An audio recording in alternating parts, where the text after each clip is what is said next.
खुदावन दी शरीयत ते ईमान। कलामे अकदस विचों ज़बूर 119 89 तो 96 आयात तक। ऐ खुदावन, तेरा कलाम आसमान ते अबद तक कायम है। तेरी वफादारी पुश्त दर पुश्त है। तू ज़मीन नूं क़याम बख्शिया ते ओ कायम है।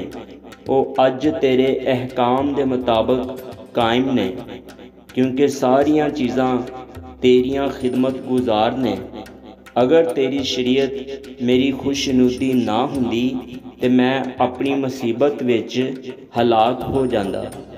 मैं तेरे कवानीन नूं कदी नहीं भुलांगा, क्योंकि तू उन्हां दे वसीला ही मैनू जिंदा कीता है।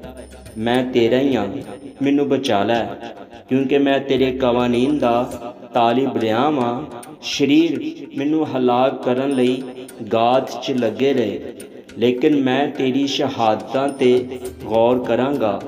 मैं वेख्या कि हर कमाल दी इंतहा है, लेकिन तेरा हुक्म नहायत वसी है। आमीन।